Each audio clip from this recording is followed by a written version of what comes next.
nag-agree din po lahat na ang trend ay mas mabuti kaso sa padagdag lang ng padagdag ng highways, especially in Calabarzon, Metro Manila, and Region 3, while we neglect the rest of the country. So, question, did we put funding 5-10 billion for the Mindanao Railway?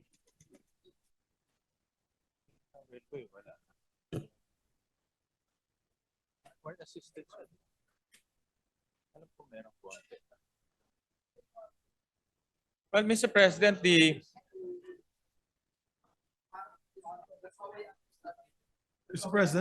Mr. President. Yes. May I clarify lang, Mr. President, what the motion is?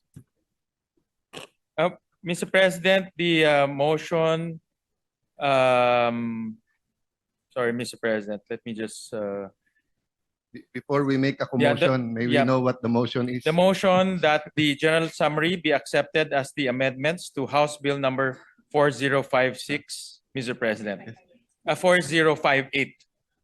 Before that, Mr. President, just because our clean copy is actually a summary, but the summary we were expecting ay kasama yung programs, hindi lang numbers. May we ask some questions and be clarified before that? Or if we pass that motion, can we still make amendments? What's the preference, Mr. President? Should we ask first or pass this motion? Well, Mr. President, we can receive questions, Mr. President. So if that's the case, Mr. President, can I ask some clarificatory questions? Yes, you may. Go ahead. There is a pending motion, so you can avail of the period of interpellation on that particular motion. Let me start with the premise. The premise is that it's extraordinary times through a series of events, both natural and supernatural, na expose ang massive graft and corruption basically in flood control. But we are all aware that it happens in different departments and even sa collection pa lang ng taxes. No? Ang highlight ngayon, thank you also to Senator JV and Senator Erwin yung sa BIR. No? So given that, we have an extraordinary opportunity for a game changer budget. So, premise number one. Premise number two, may vision. And yung budget, ang popondo sa plano para ma-attain ang vision. No? So for example, Mr. President, in all our interpellations, people agreed on three things. Masyadong nagsisiksikan sa highly urbanized. Nag-agree po tayo na ang baha, traffic, etc. ay lalong sasama kung panay sa highly urbanized. Nag-agree din po lahat na ang trend ay mas mabuti kaso sa padagdag lang ng padagdag ng highways, especially in Calabarzon, Metro Manila, and Region 3, while we neglect the rest of the country. So, question, did we put funding 5-10 billion for the Mindanao Railway?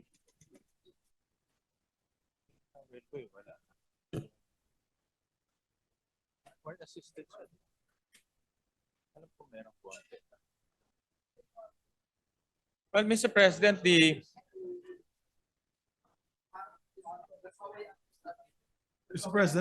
Mr. President.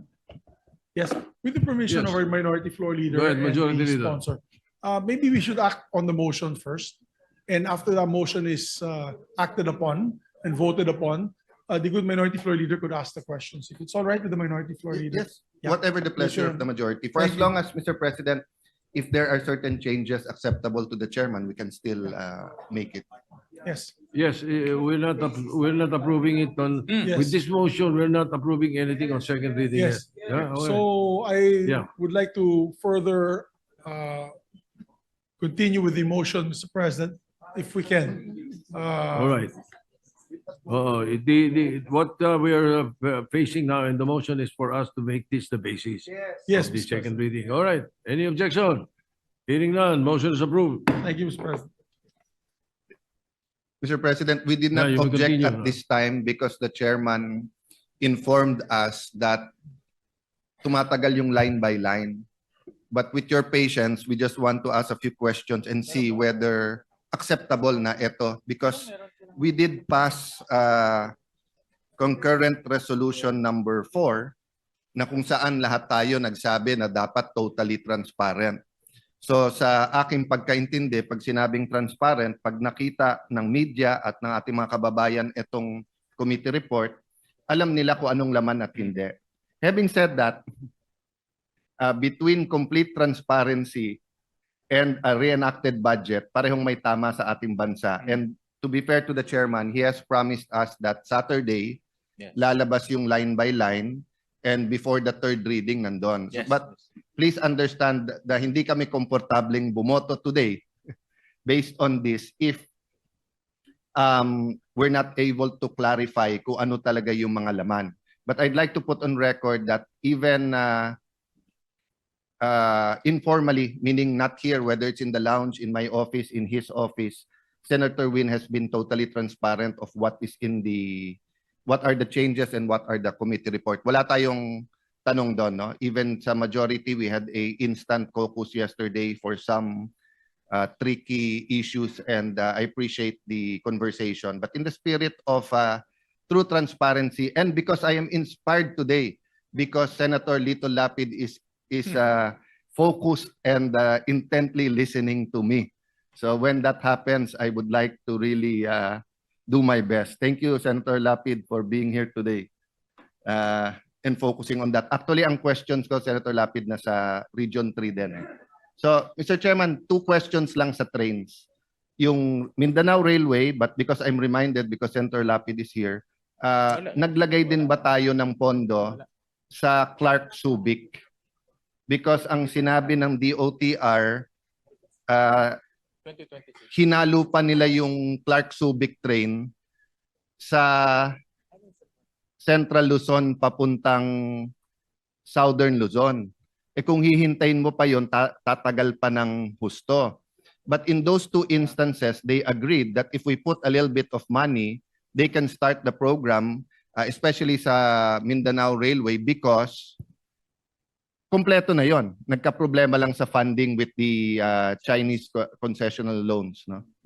Doon sa information ho namin during the budget briefing and also yung mga briefings before, apparently nag-withdraw ang DOTR doon sa Chinese ODA because of delay, and also wala nang interest for both parties to pursue it.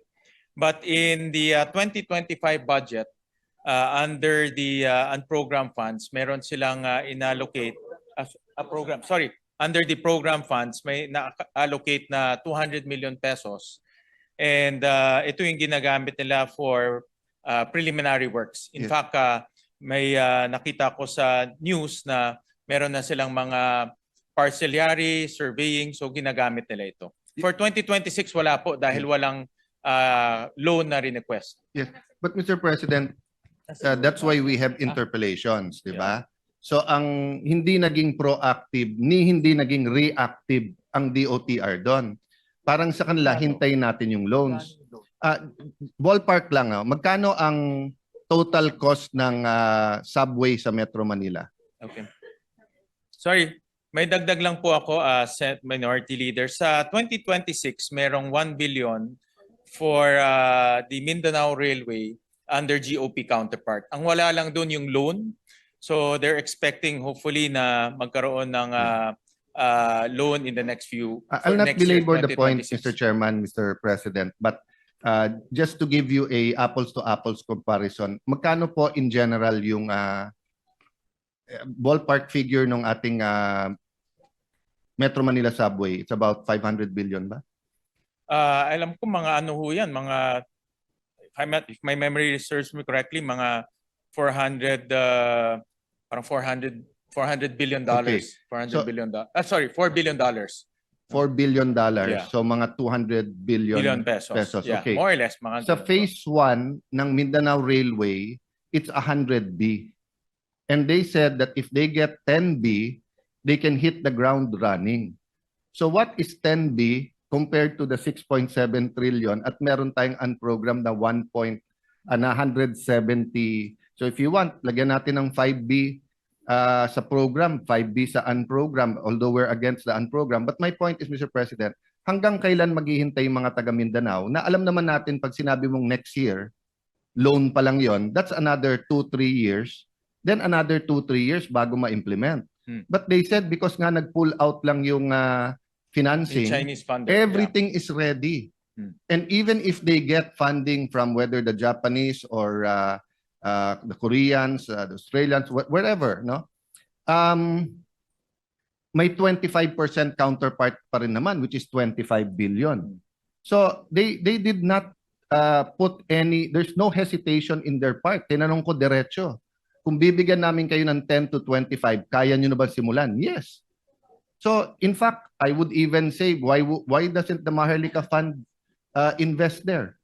O why don't we package it sa ibang mga oligarchs natin na kung kukuha kayo ng mga highway na gagawin yung tollway, pero eto naman, ano yun rin. But ang point, Mr. President, this is such a great opportunity.